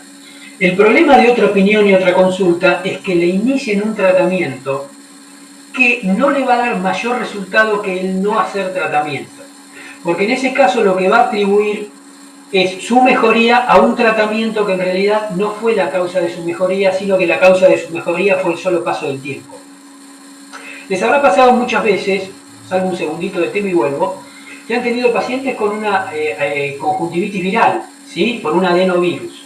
Y que por supuesto van a ser una queratitis nubular o una queratitis subepitelial, una queratopatía subepitelial con depósito de inmunocomplejos, y que el paciente viene al consultorio con una bolsa de gotas, ¿sí? Cuando viene con una bolsa de gotas es algo parecido a esto. Lo que ustedes tienen dos opciones, decirle suspended todas las gotas o le cambian la gota y le ponen otra gota. Como la evolución va a ser exactamente la misma, si el paciente dio justo con el médico en el momento en que la conjuntivitis está mejorando, le va a atribuir a ese médico y a esa medicación su mejoría, cuando en realidad la mejoría es espontánea. Por eso nos cuesta mucho a veces seguir a largo plazo este tipo de pacientes, porque muchas veces se van. Y lo que va a pasar en ciertos lugares es que los pacientes terminan haciendo consultas en grandes centros donde o le cambian la medicación o le dicen, está bien, siga así como va, que va bien. Si le cambian la medicación o le ponen una medicación, ya no podemos saber realmente si sin ninguna medicación hubieran evolucionado bien. Pero los casos que uno tiene que no hacen otras consultas por una dificultad o porque confían o lo que sea, se ve que generalmente en 3 o 4 semanas el paciente mejora su agudeza visual y ustedes duermen más tranquilos, porque no les digo que no sea un peso tener ese paciente sobre la cabeza. ¿Contestó la pregunta?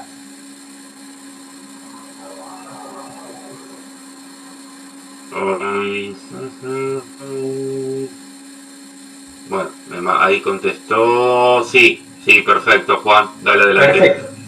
Seguimos. Síndrome de hipertensión intracraneana idiopático. Yo les voy a pedir que pongan la cabeza en síndrome de hipertensión intracraneana idiopático y por lo menos en lo que se acuerdan de él. ¿Sí? Este síndrome fue descrito en primer lugar allá por la década del 80 del siglo XIX, ¿sí? En 1880, un caso que publicó Hughlin Jackson que se llamaba así: neuritis óptica reversible en mujeres jóvenes que sufren de locura o perturbación mental o trastorno mental, la palabra es derangement, uterina. Esa es la primera descripción que hay un síndrome de hipertensión intracraneana idiopática. Artículo científico que hoy estaría cancelado, o por lo menos prohibido, pero bueno, da una serie de cosas que ya orientaban a pensar a ver qué era lo que veían los médicos de la época sobre qué es esta enfermedad. Veían que había una neuritis óptica porque había una inflamación del nervio óptico que era reversible y que se daba en mujeres jóvenes, ¿sí? Y ahí ponen la palabra locura y la palabra uterina, porque era muy común pensar que la locura tenía cierta relación con el útero, especialmente a fines del... Fíjense que estamos hablando del año 1880, ¿sí? Fue más o menos la década en la cual Charcot trabajaba con las pacientes histéricas en la Salpêtrière y recién empieza a desarrollarse una teoría sobre la histeria. La palabra histeria viene de ísteros, e ísteros en griego significa útero. O sea que siempre vamos a ver que muy incipientemente hay alguna aproximación un poco alocada de ciertas cosas, pero una aproximación a lo que es el síndrome en sí, que era más frecuente en mujeres, que eran mujeres jóvenes, que tenían una inflamación del nervio óptico reversible, y lo demás de locura y uterina corre por cuenta de la época, de esa época hoy considerada tan atrasada. En el año 1881 Gowens repite el término de neuritis óptica, ¿sí? Pero le agrega que está causado por una anemia por deficiencia nutricional de hierro. O sea que encontró que esa neuritis óptica tenía alguna asociación con algo, ¿sí? Ya no tan alocado como una locura, como un algo uterino, sino ya más específico. Posteriormente, en el British Medical Journal, se reporta un caso de una nena de 12 años que lleva 2 años de antecedentes de historia de cefalea, vómitos y una neuritis óptica bilateral con amenorrea. Fíjense que todos le vienen pegando en el palo. Habla de cefaleas, habla de vómitos, síntomas de hipertensión intracraneana, la neuritis óptica bilateral, que en realidad lo que era un edema del disco óptico, y amenorrea, o sea, ya encontró otra parte de la anemia, una amenorrea. En 1893, ¿sí? 97, para esa época, Quink lo que la describe como una meningitis serosa. ¿Por qué? Porque dice, bueno, vamos a hacerle una punción lumbar, él describe la técnica de punción lumbar y ve que el líquido viene clarito. Entonces tienen todos los síntomas, pero ve que el líquido viene clarito. Lo que no me quiero imaginar es la presión con la que salía ese líquido y la gente que se habrá muerto con un tumor real cuando le hicieron una punción y se enclavaba porque saltaba el líquido hasta el techo. Entonces la describió como una meningitis serosa. Estaban perdidos y seguían perdidos. En 1904, Non llama pseudotumor cerebral, ¿sí? Que muchas veces muchos de nosotros lo seguimos llamando así, incluso delante del paciente. ¿Por qué pseudotumor cerebral? Porque veía que en realidad tenía todos los síntomas de un tumor cerebral, pero no había ningún tumor. Entonces, bueno, esto es un falso tumor cerebral, tiene todos los síntomas, vamos a llamarle pseudotumor cerebral. Gandhi, que fue un neurocirujano famoso en el año 1937, ya empieza a esbozar los criterios diagnósticos que vamos a ver, ¿sí? Y Foley ya le da el término definitivo, o por lo menos con el que todavía se conoce, a medias, porque está muy discutida la denominación, en el año 55, de hipertensión intracraneana benigna, ¿sí? Algo parecido al pseudotumor cerebral. Se vuelve a rever todo en el año 69 y alguien como Buchheit dice, no es ni pseudotumor ni es tan benigno. Es decir, acá no hablamos de tumor, pseudotumor es un contrasentido, no hay en medicina lo que sea un pseudotumor o un falso tumor. Ojo, ni es tan benigno porque a veces deja secuelas. Entonces vamos a llamarlo síndrome de hipertensión intracraneana idiopático. Se va acercando más. Corbett en el 82 lo vuelve a llamar idiopático, ¿sí? Pero después vamos viendo que no es tan idiopático muchas veces. Entonces, ¿qué es un síndrome de hipertensión intracraneana? Que a veces es idiopático, pero a veces conocemos la causa. Lo que no conocemos, o por lo menos conocemos la asociación que tiene, pero no conocemos cuál es la causa que hay entre la asociación o la patología que vamos a ver y la hipertensión intracraneana. En el año 2002 y 2003 empiezan a aparecer nuevos criterios diagnósticos que vamos a ver ahora. En definitiva, ¿qué es? Es un aumento de la presión intracraneana sin una causa orgánica o estructural conocida. Esto es importante, no vamos a encontrar una causa, aunque a veces sí, y aún así lo seguimos llamando síndrome de hipertensión intracraneana idiopática cuando no debiera. No hay signos o síntomas neurológicos de localización. Recuerden que la parálisis del sexto nervio no es un signo ni un síntoma neurológico de localización, que es el único nervio craneal que no localiza. No hay signos, lesión de masa ocupante, en las imágenes no se ve nada en las imágenes, no hay obstrucción al flujo de líquido cefalorraquídeo, ¿sí? La composición del líquido cefalorraquídeo es normal, por eso en la primera punción lumbar veían que era una meningitis serosa, porque no tenía nada. Y la etiología, la causa en sí, sigue permaneciendo bastante desconocida, aunque ahora vamos a ver algo que se sabe. Es mucho más frecuente en mujeres, fíjense, de 15 a 1, mujeres con sobrepeso, jóvenes, ¿sí? Generalmente en edad de gestación. Fíjense que la frecuencia está entre 20 y 40 años, aunque ahora en niñas con amenorrea se suele ver pacientes de 12, 13, 14 años con sobrepeso que tienen el síndrome de hipertensión. Y a veces pasa totalmente desapercibido, inadvertido, no lo pensamos, no lo tenemos en mente. Suelen tener dismenorrea o alguna alteración en la menstruación. Y en niños, que es lo que nos interesa, muchas veces se ve después de un tratamiento largo de corticoides o cuando hay una ingesta excesiva de vitamina A. Esto ya no suele verse, pero muchas veces sí lo de postcorticoterapia. Y acá les puse entre signos de interrogación, etiología desconocida. Bueno, todos estos factores que vemos acá pueden dar un síndrome de hipertensión intracraneana y a veces no tan idiopática, ¿sí? Un paciente con un tratamiento con T4, bueno, está en tratamiento con T4. Anemia ferropénica, fíjense que era el mismo caso descrito a principios del siglo o a fines del siglo XIX de una niña o una paciente con anemia. Los neurológicos, cuando hay una trombosis del seno venoso dural, bueno, hay una patología de tipo orgánica, es decir, ahí no es tan idiopático, no es tan desconocida. Sé que hay una trombosis, yo he tenido casos de pacientes con trombosis del seno venoso dural que han pasado años desapercibidos, que nunca se llegó al diagnóstico hasta que se hizo una punción y una resonancia. Traumatismo craneal sucede lo mismo, es decir, a veces no es tan desconocida la causa. ¿Qué se ve? Un aumento de la presión intracraneal por dos causas, o un aumento de la producción de líquido o una disminución de la reabsorción de líquido, ¿sí? O abro de más la canilla o le pongo un tapón a la salida y se me rebalsa el lavatorio. Esto produce un aumento del volumen sanguíneo cerebral, hay compresión, compromiso del flujo venoso de salida, aumenta el volumen sanguíneo, provoca un bloqueo del flujo axoplásmico del nervio y da un edema de disco óptico. ¿Sí? Y acá hay algo interesante.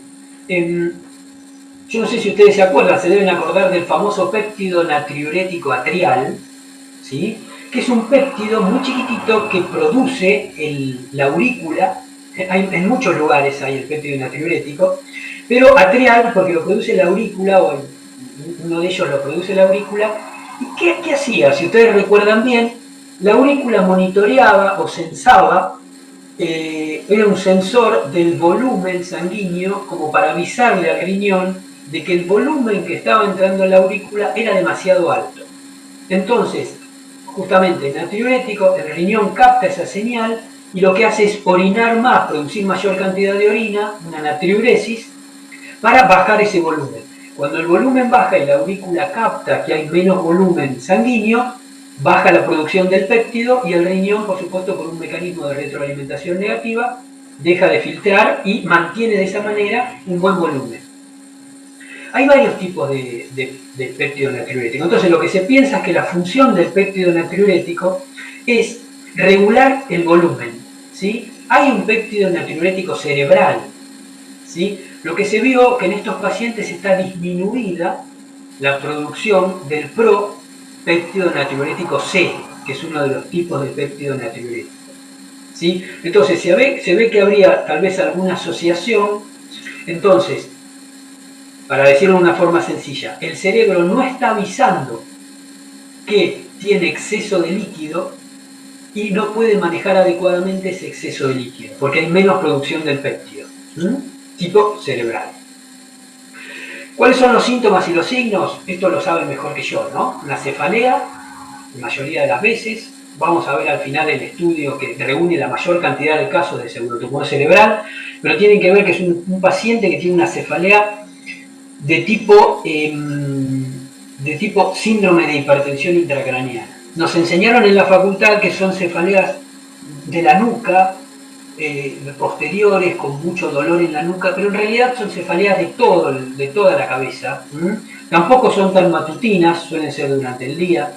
Es continua, no es pulsátil, se tolera bien, pero el paciente está un poco embotado, como que la cabeza le va a explotar. Y empeora con la tos y con las maniobras de Valsalva. El papiledema se ve prácticamente en todos los casos, ¿sí? Con las características típicas del papiledema, y los otros signos de hipertensión intracraneana, náuseas, vómitos, fonofobia, fotofobia, pero fíjense que también son signos de migraña, ¿sí? O sea que pacientes que tienen migraña crónica a veces pasa inadvertido un síndrome de hipertensión intracraneana. La migraña es más frecuente en las mujeres, la migraña es más frecuente en mujeres jóvenes, entonces a veces el diagnóstico no es tan fácil de hacer. Las alteraciones visuales, recuerden que hay muchas veces amaurosis fugax en pacientes con edema de disco óptico y que siempre que hay un paciente con una amaurosis fugax, lo primero que hay que mirarle es el disco óptico, a ver cómo está. Y la diplopia por una parálisis del sexto par, que suele ser transitoria, es decir, suele ser momentánea y se corrige sola. ¿Sí? A veces el paciente parpadea y la compensa. Y por supuesto, cuando es muy avanzado, inestabilidad en la marcha, deterioro cognitivo, que es un tema muy importante, que hay muchos chicos que tienen un deterioro cognitivo y tienen un tremendo síndrome de hipertensión intracraneana y los están mandando a la maestra particular, cuando nadie les hizo un fondo de ojos. Entonces, a veces tenemos que pensar que síntomas que parecen nada tener que ver con esto, realmente lo tienen. Parestesias, parálisis facial, artralgias. En los niños la sintomatología es muchísimo más variada. ¿Cómo clasificamos un papiledema? ¿Sí?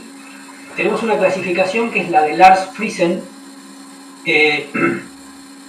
Hay muchas formas de clasificarlo. La mejor forma de clasificarlo es sacar una foto y ver la foto y compararlo con la foto. Esa sería la mejor forma. O hacer un dibujo. Ya no se hacen prácticamente más dibujos como se hacían hace tiempo. Hoy tenemos las retinografías o las fotos de la papila. Pero bueno, una forma de clasificarlo es de acuerdo a la clasificación de Lars Friesen, que es sencilla. El grado 0 no hay papiledema. El grado 1 hay solamente una elevación nasal. El grado 2 todo el nervio está elevado, ¿sí? El grado 3 hay oclusión de un vaso. El grado 4 hay oclusión, borramiento de los 4 vasos. Y el grado 5 la elevación completa de la papila, ¿sí? Como vemos ahí en una imagen. Esa sería la clasificación clásica de lo que es el edema de papila o el papiledema. Hay una diferencia sutil entre edema de papila y papiledema, pero no viene al caso. Pero fundamentalmente saber diagnosticarlo. Fíjense, acá tenemos todos los grados, del grado 0, una papila completamente normal. Les quiero aclarar, no busquemos edemas donde no lo hay. Muchas veces viene y dice, esto es una papila normal, recontra normal. Ojalá yo tuviera esta papila. Es hermosa, del libro. ¿Sí? Y por supuesto vemos acá los borramientos, cada vez más, y en tapón de botella de champán, se llama así, es un edema completamente instaurado. Si esto sigue, pasa a la palidez papilar y a la atrofia de papila. Fíjense, la misma imagen que habíamos otra vez, las líneas de Patton, típica del edema de papila, fíjense cómo se ven. Cuando las vean, es un edema de papila. Por supuesto acá tiene una estrella macular, una neuroretinitis, pero la puse más que nada para que recordemos las líneas de Patton. Acá vemos los estadios, cómo va pasando de uno al otro, si uno lo deja, y esto por supuesto se acompaña. Acá no hay disminución de la agudeza visual, acá hay una alteración de la mancha ciega en el campo visual, con una disminución que se va haciendo cada vez más progresiva, pasa una palidez del nervio óptico, y una vez que hay una palidez del nervio óptico y una atrofia, en los nervios ópticos atróficos ya no hay papiledema, o sea que ya perdemos la noción del edema, ¿sí? Los criterios diagnósticos habíamos visto Dandy en el año 1937, fueron modificados después. No voy a entrar mucho en esto, pero bueno, sepan que hubo muchos criterios con los cuales se clasificó. Lo que vamos a ir es al último, la Sociedad Internacional de Cefalea, que es el más actual, pacientes con examen neurológico normal o con los siguientes hallazgos. Fíjense que puede tener un examen neurológico normal. Papiledema, hay que encontrarlo. Una alteración campimétrica, en general, aumento de la mancha ciega. Parálisis del sexto par, recuerden que no es signo de localización la parálisis del sexto par. Una presión de líquido cefalorraquídeo de apertura elevada. Una composición química y la celularidad del líquido cefalorraquídeo normal. Descartadas las enfermedades intracraneales, es decir, no hay lesión de masa ocupante y no hay una causa metabólica, tóxica o hormonal que justifique esa presión. Es más o menos lo mismo que decir, es un paciente que tiene aumento de la presión del líquido cefalorraquídeo y la verdad no sabemos la causa. Esa es la definición en definitiva del síndrome de hipertensión intracraneal idiopática. A ver, es un edema, es un pseudoedema, es un pseudopapiledema. ¿Frente a qué estamos? Todos conocen los Drusens, o los cuerpos hialinos, o los cuerpos coloideos papilares. Y vean esa imagen donde, bueno, ahí son más que evidentes, ¿sí? Son esos cuerpos que pueden estar enterrados en la papila. Fíjense que acá se ven muy bien, acá se ve uno, acá se ve otro, acá se ve otro. Muchas veces están profundos en los niños. Recuerden que los cuerpos hialinos se van haciendo superficiales a medida que vamos creciendo. Entonces puede ser que estén ocultos, que estén enterrados y que parezca un edema cuando en ese mismo paciente lo vemos de adulto y tiene los cuerpos hialinos bien a flor de piel. Por eso hay que revisar a los papás, porque a veces es el síndrome heredofamiliar. Entonces lo que en un niño parece un edema, en el papá tiene desplegado todos los cuerpos hialinos y listo, está hecho el diagnóstico, ¿sí? Muchas veces ven al niño dudoso edema, que se siente el papá. Agarran la lupa de 90 y lo miran en la lapa de hendidura. O agarran el oftalmoscopio y lo miran con la lupa de 20. Y se fijan cómo está el nervio óptico. No hay mucho más acá, más que el diagnóstico fundamentalmente del fondo de ojo. ¿Cómo diferenciamos uno del otro? Bueno, en el papiledema hay ausencia de telangiectasias capilares superficiales, no hay, ¿sí? Hay ausencia de hemorragias, no hay exudados, no hay microinfartos. Es asintomático, no suele dar síntomas, ¿sí? El examen seriado nos va a marcar cuando es un pseudopapiledema. Cuando hay ausencia de excavación central, pensar en un pseudopapiledema y fundamentalmente la presencia de pulso venoso espontáneo. No es tan fácil de ver, el pulso venoso requiere tiempo, pero si ustedes ven latir la vena en la papila, subir el embolito de la vena en la papila, piensen que eso no va a ser un pseudopapiledema. No va a ser un edema verdadero, perdón, es un pseudopapiledema. Fíjense en todas estas imágenes, todos estos son Drusens. Es muy común recibir en el consultorio pacientes para diferenciar Drusens de papila de un edema verdadero de papila, y a veces, bueno, pesa en uno decir, mira, esto es un Drusen, quédate tranquilo, pero existe un cuadro no común de ver, pero que está dentro de la lógica, que es, ¿qué pasa si un paciente que tiene Drusens desarrolla un edema de papila verdadero? ¿Cómo hacemos el diagnóstico diferencial? Y ahí ya es un poco más difícil, ¿sí? Este paciente, si bien esto parece un edema de papila, fíjense los Drusens, en muchos casos se ven bien, se ven bien los Drusens, acá se ven perfectamente bien, acá se ve un Drusen, ¿sí? Acá se ve un cuerpo hialino enterrado, cuerpos hialinos por todas. Este también, fíjense el aspecto mamelonado de la papila. Esto no es un edema de papila. Aparte tiene el reborde neto, se ven los vasos. Este ya es más dudoso. Acá yo puedo pensar que es un edema de papila verdadero. Este también, aunque se ven acá algunos cuerpos medio dudosos, pero en estos ya el diagnóstico no es tan simple. Otro que sí parece simple, pero a veces no lo es. Esto sí, acá son imágenes que cualquiera de ustedes dice, bueno, esto es una fibra de mielina. Pero a veces las fibras de mielina simulan un edema de papila, o peor aún, lo enmascaran, o no nos permiten verlo. Entonces el paciente tiene un montón de síntomas, pero que están tapados por las fibras de mielina que no nos dejan ver la definición del nervio óptico.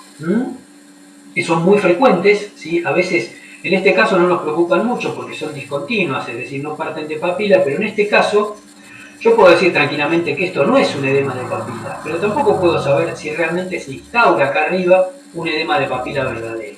Y acá lo mismo. Yo puedo decir, estos son fibras de mielina del libro, pero también puedo no ver si acá realmente se está... ¿Cómo puedo saber si este borde del nervio óptico es normal o está difuso? Y si debajo de esto no tengo realmente un edema de papila. ¿Cómo hacemos el diagnóstico? Un paciente tiene cefalea, tiene papiledema. Lo primero que pensamos, y parecía del sexto, lo primero que pensamos es que la parecía del sexto por una hipertensión intracraniana y que el paciente tiene una masa ocupante.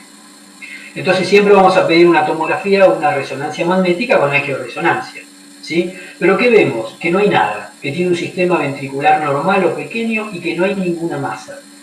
Casi que está hecho el diagnóstico, pero falta todavía aseverar que es realmente una hipertensión intracraniana y que no es otra la causa. Se hace una punción lumbar. Generalmente la punción lumbar tiene una presión de apertura alta y se estudia el líquido cefalorraquídeo, a ver si todavía es simplemente una meningitis, simplemente entre comillas, por supuesto, una meningitis y no hay realmente presión intracraniana elevada, hay que tratarlo como una meningitis. El líquido cefalorraquídeo es normal, entonces ya está hecho el diagnóstico de probable síndrome de hipertensión intracraniana idiopática, casi que es por descarte. El tratamiento, toda una discusión con respecto al tratamiento, ¿sí? Algunos dicen no tratar, nada, observar. Muchas veces no se puede hacer o no conviene. Punciones lumbares reiteradas con drenaje de líquido cefalorraquídeo. Todos sabemos que nunca hay que hacerlas antes de una tomografía o una resonancia. Esto ni los neurólogos están de acuerdo, ni nadie quiere andar punzando, ¿sí? De 1 a 4 veces solamente para bajar el líquido cefalorraquídeo. Esto no lo van a hacer en general, no lo van a ver, mucho más habiendo medicación segura y que en general da buen resultado. La droga de elección, la acetazolamida, ¿sí? En primer lugar, en las dosis que ahí figuran en la diapositiva. Y en segundo lugar puede usarse, que se usa ahora, el topiramato. Pero la droga de elección, la acetazolamida, topiramato en segunda opción, ¿sí? La corticoterapia está discutida, no se suele usar, porque a veces tiene un efecto rebote y produce más hipertensión endocraniana. Recuerden que una de las causas era la retirada de los corticoides. Y sí o sí bajar de peso. Es un paciente que tiene que hacer una dieta y bajar de peso. Y fundamentalmente el seguimiento. ¿Por qué? Porque muchas veces no es tan benigno, entonces deja secuelas. Hay que hacer una exploración periódica, lo ideal es cada semana o cada 2 semanas, agudeza visual, fondo de ojos y campo visual, ya con el tratamiento instaurado. Si hay una progresión del defecto en el campo visual o sigue perdiendo líneas de visión a pesar del tratamiento, va a pasar a un tratamiento quirúrgico, ¿sí? Y acá hay toda una discusión. Van a notar que los neurólogos no son muy propensos al tratamiento quirúrgico, ni a hacerle las punciones, ni nada, le escapan un poco, pero bueno, ustedes tienen que mandarlo con la indicación, ¿no? Esto para mí es para hacerle esto, y vos haces lo que quieras, pero para mí, este paciente está para hacer otra escala terapéutica.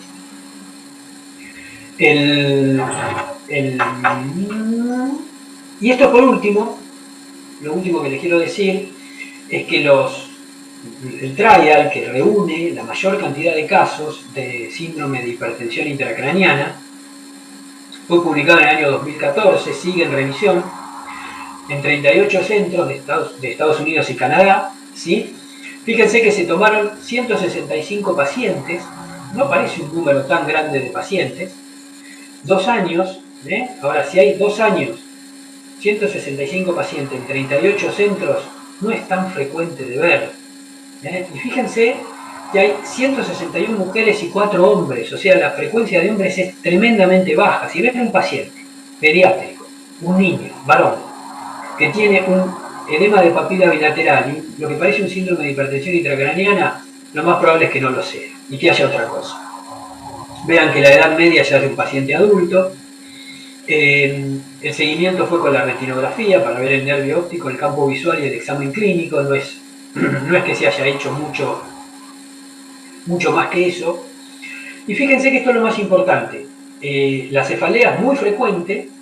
Hay episodios de amaurosis fugax que son frecuentes, 68% de los casos, y la disminución de agudeza visual es baja, un 32% de los casos. No van a ser pacientes que consulten por disminución de agudeza visual en general.